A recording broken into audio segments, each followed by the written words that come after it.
പ്രിയ ബഹുമാനപ്പെട്ട അച്ഛന്മാരെ, പ്രിയപ്പെട്ട ജനങ്ങളെ, ഒരു സങ്കടമായ ഒരു അനുഭവമാണ് നിങ്ങളുമായി പങ്കുവയ്ക്കാനുള്ളത്. ഇന്നലെ മിഞ്ഞാന്നത്തെ വെള്ളിയാഴ്ചത്തെ ദീപിക പത്രത്തില് ഞാൻ വായിച്ച ഒരു വാർത്ത, എറണാകുളം അതിരൂപതയിലെ വൈദികർക്ക് വേണ്ടി അച്ചടക്ക നടപടി സ്വീകരിക്കുന്നതിന് ഒരു ട്രൈബ്യൂണൽ സ്ഥാപിച്ചിരിക്കുന്നു. അപ്പോൾ ഞാൻ അത്ഭുതപ്പെട്ടുപോയി. എറണാകുളം അതിരൂപതയിലെ വൈദികര് എറണാകുളം അതിരൂപത ഇത്രയും മോശമായ ഒരു സ്ഥിതിയിൽ എത്തിയോ എന്ന്. അഭിമന്യരായ പിതാക്കന്മാരെ ഞാൻ ഓർത്തുപോയി. മൂലക്കല്ലായി തീർന്ന് ഉപേക്ഷിക്കപ്പെട്ട കല്ല് മൂലക്കല്ലായി തീർന്ന വിധം അത്രമാത്രം ത്യാഗത്തിന് ശേഷം സ്ഥാപിക്കപ്പെട്ട നമ്മുടെ സ്ഥാപനം അതിരൂപത, അഭിമന്യ കണ്ടത്ത് പിതാവിൻ്റെയും പാറേക്കാട്ട് പിതാവിൻ്റെയും ഒക്കെ ചോര നീരാക്കി വളരെയധികം അഭിമാനങ്ങൾ അഭിമതിച്ച് സ്ഥാപിച്ച് വലുതാക്കി വളർത്തി വലുതാക്കി ലോകത്തിന് മുഴുവൻ്റെയും പ്രശസ്തിക്കും വളരെയധികം അനുമോദനത്തിനും ആദരവിനും യോഗ്യമായ വിധത്തിൽ വളർന്നു നിൽക്കുന്ന നമ്മുടെ അതിരൂപതയെ, നമ്മുടെ അതിരൂപത വൈദികര് സന്യസ്തരൊക്കെ എത്രമാത്രം സേവനമാണ് നമ്മുടെ അതിരൂപതയിലും മറ്റുള്ള ലോകം മുഴുവനും കാഴ്ചവയ്ക്കുന്നത്. ഇവരെന്ത് കുറ്റം ചെയ്തിട്ടാണ് ഒരു ശിക്ഷയുടേതായ ഒരു ട്രൈബ്യൂണൽ സ്ഥാപിച്ച് അതിൽ വിചാരണയ്ക്കും ശിക്ഷയ്ക്കും വിധേയമാക്കാൻ മാത്രം എന്ത് അപരാധമാണ് ചെയ്തത് എന്ന് ഞാൻ ചിന്തിച്ചു പോയി.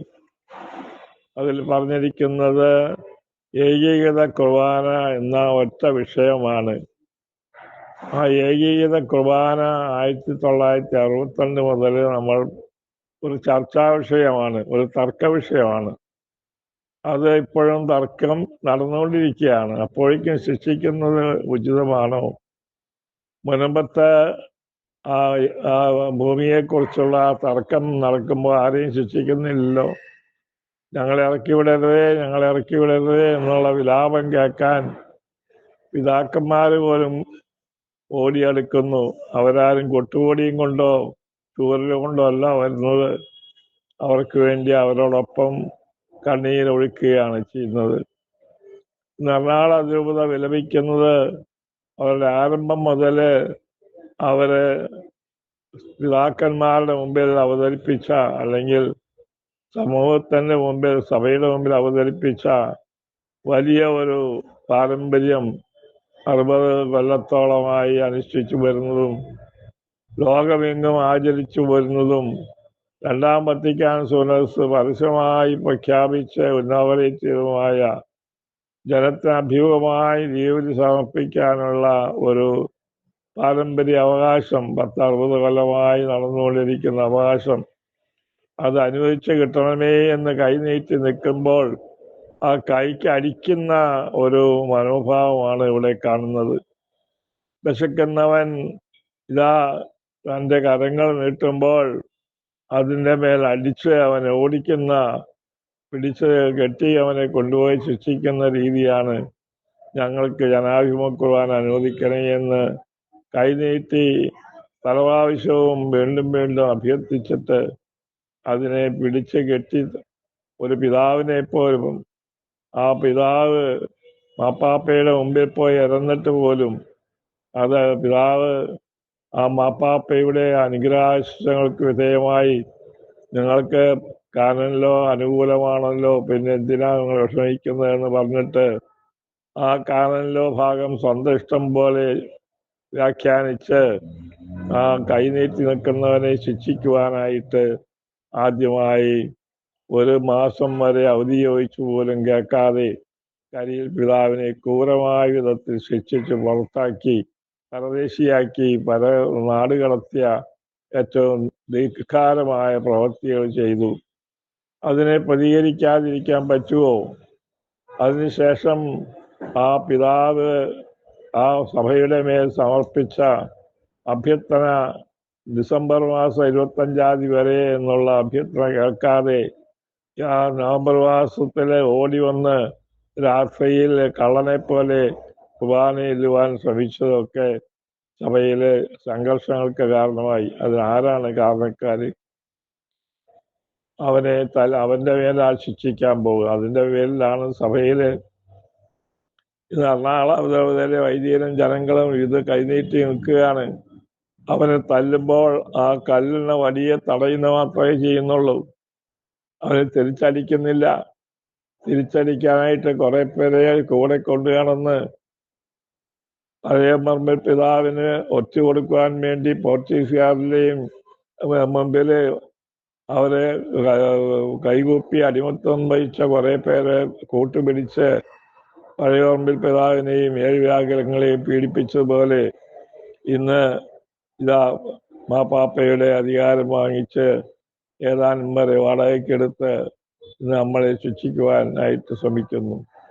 അതിൻ്റെ ഭാഗമാണ്. എന്നിട്ടും തൃപ്തിയാകാതെ വീണ്ടും ഇനി അതിനേക്കാൾ കൂടുതൽ ഇനി അടിയൊന്നും പോരാ, ഇനി പിടിച്ച് ജയിലിലടിക്കണം, തൂക്കിക്കൊല്ലണം എന്ന് വിചാരിച്ച് ഇതാ പുതിയ ഒരു മാർഗം ട്രൈബ്യൂണൽ. എത്രയോ ക്രൂരമായ നടപടിയാണ് സഭയിലെ, പരിശുദ്ധമായ കത്തോലിക്ക സഭയിലെ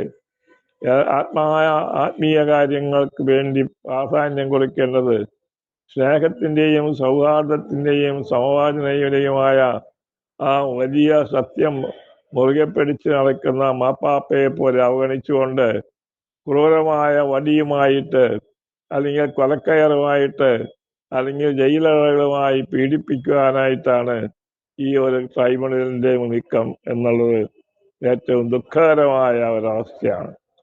ഈ അതിരൂപതയിലെ ദീർഘകാലത്തെ എൻ്റെ ജീവിതത്തിലും അനുഭവത്തിലും ഇത്രയും ക്രൂരമായ ഒരു സമീപനം ഒരു സഭാപിതാക്കന്മാരുടെ ചരിത്രത്തിൽ പോയി കണ്ടിട്ടില്ല. മാപ്പാപ്പയ്ക്ക് പോലും തെറ്റുപറ്റാവുന്ന സഭയിലുണ്ടായിട്ടുണ്ട്. ആ ഗലീലിയോ പറഞ്ഞ സത്യത്തിനെ വിമർശനം സത്തായ വിധത്തിൽ വിമർശിച്ചതിന്റെ ഫലമായിട്ടാണ് അദ്ദേഹത്തെ കൊണ്ടുപോയി ജയിലിലടയ്ക്കാനും പീഡിപ്പിക്കാനിട വന്നത്. എവിടെയും ആ വ്യാഖ്യാനങ്ങൾക്ക് തെറ്റുവളർത്താം. ജനാഭിമുഖ കുർബാനയെക്കുറിച്ച് പലതരത്തിലുള്ള വ്യാഖ്യാനങ്ങൾ നടത്തി അവരവർക്ക് ഇഷ്ടമുള്ള രീതിയിൽ നിർവഹിക്കുവാനുള്ള പരിശ്രമമാണ് നമ്മുടെ സഭയിൽ ഇപ്പോൾ നടന്നുകൊണ്ടിരിക്കുന്നത്.